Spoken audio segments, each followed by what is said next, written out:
Welcome to Profile. I'm your host, Brianna Gustafson, and today we're at the Dennis Dog Park. I'm here with Animal Control Officer Lori Miranda and Dr. Neese. Hi, it's nice to be here, Brianna. Thank you both for being here today. Thank you very much. Today we're talking ticks, as it's an ongoing problem here on the Cape. So I just have a couple questions for you ladies today. Mostly this one's for you. Where are ticks most commonly found on pets? The most common places we see them and owners tend to find them is around the ear area, in the ear, on the neck, the ventral neck, and sometimes in the armpit area. The ticks tend to like little nooks and crannies and crevices to hide. So you have to check all these little areas when you go for a walk and come back in just to make sure they're not hiding someplace. Yeah, I understand that. I have a golden retriever at home, and we want to shave him for the summer because it's so hard to find ticks or spot any kind of tick. Would you like to tell me a little bit about the ticks that we see here on the Cape?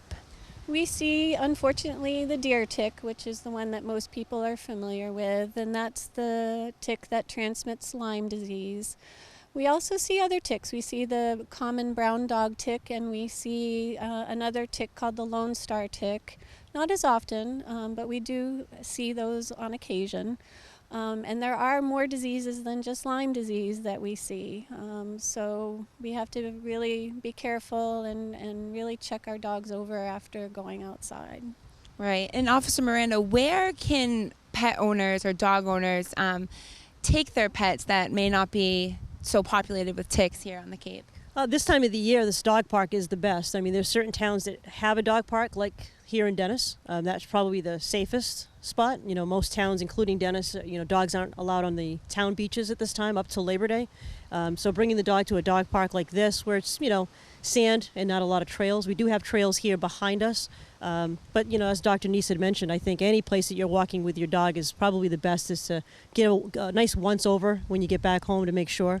Even checking yourself. I mean, people without dogs or cats sometimes are picking things up and bringing them back to their home. So people have to be a little vigilant when they're out walking, no matter where they are. Right. It is so hard when the dogs and cats and everything are tracking them right in the house.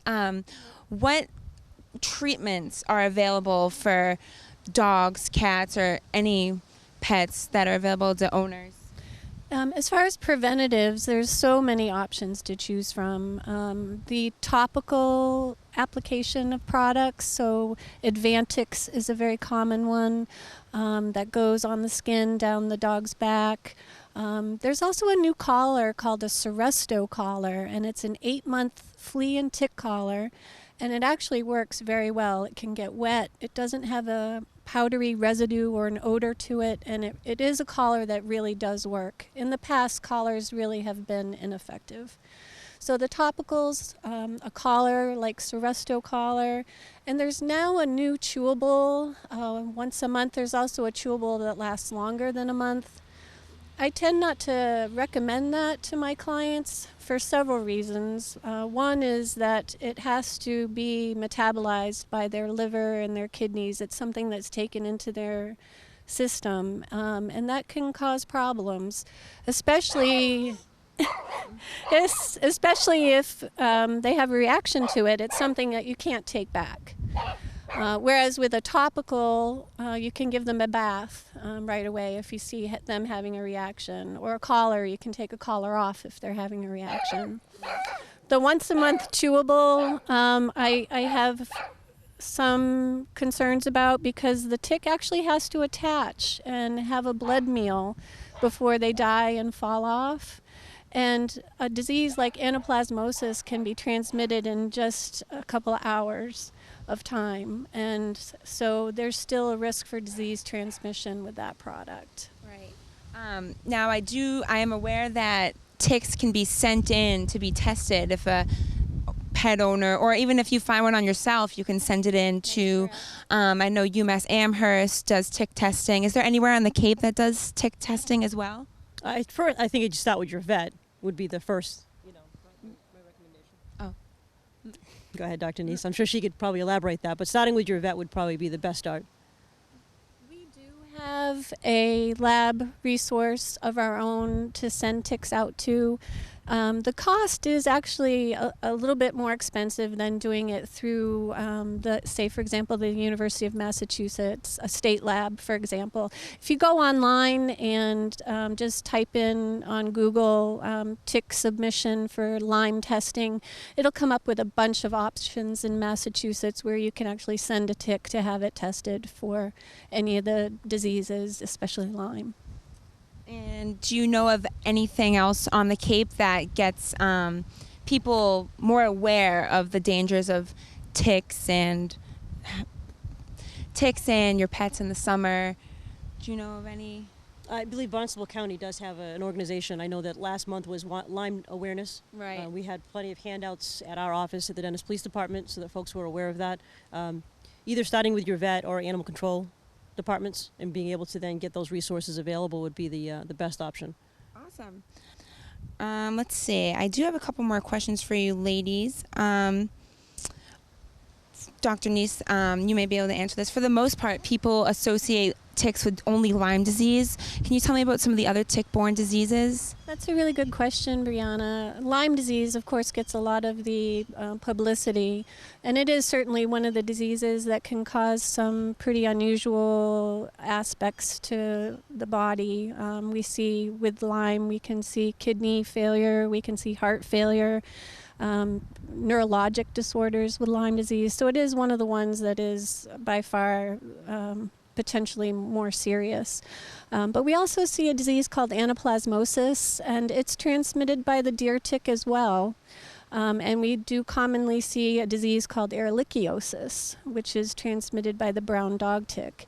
They all kind of present with the same sort of signs. A dog will come in with lameness usually and lethargy. Sometimes the lameness can be so bad it looks like they've actually broken their leg. And that's what the owner will think is, oh my God, they've broken something. But you actually can do a quick in-house test at the veterinary office called a SNAP test. And most of the time these cases are positive for a tick disease. Wow. Yeah. So I wasn't aware of that before. I only associate ticks really with Lyme's disease. And I see that you brought a prop with you today. Could you tell me a little bit about that? This is a replica of the size of a deer tick. The deer tick has a life cycle where it has a larval form, which is to the far right, a nymph form, which is in the middle, and the adult form, which is to my left. And it shows the actual sizes of these. And you can see the nymph stage in the middle is actually potentially able to transmit Lyme disease or anaplasmosis. And it's about the size of a poppy seed. So finding something that small on your dog is next to impossible. I mean, it's very difficult. Right. And the adult form of the deer tick is about the size of a sesame seed, so that's not much better. So, checking them over literally with a fine-tooth comb. So a fine-tooth comb, something like that, combing through their fur in those areas we mentioned, behind the ears, on the neck, is really helpful to hopefully find some of these really small nymph forms. Now, would you suggest if a dog owner finds a tick on their dog and isn't sure if it's been bitten, would you suggest sending in the tick to a testing center anyways? I would recommend sending the tick in if you find it on yourself. If you find it on your dog, I would wait until they show clinical signs of disease. A lot of times dogs will actually have a tick, and they may even actually be contracting the Lyme organism, but their immune system can actually fight it off in a lot of cases. So I would wait until your dog is showing any signs of lethargy or joint soreness, and at that point go in and get a test done. I know that's hard to do. A lot of clients come to us in a panic and say, oh my God, I found a tick on my dog. I want some doxycycline right now. I need to get them started on it. And you really don't have to start them on the antibiotic unless they're showing clinical signs of illness. And where can viewers find more information, like websites, local bulletin boards? Here at the dog park, I have a board here when you come into the dog park with information. So depending on the season, we'll throw information about Lyme disease. If it's the winter stuff, we'll throw things in there about winter pet care or, summer pet care. So coming to the dog park, you'll get information, but they can always call our office. The number is 774-352-1400.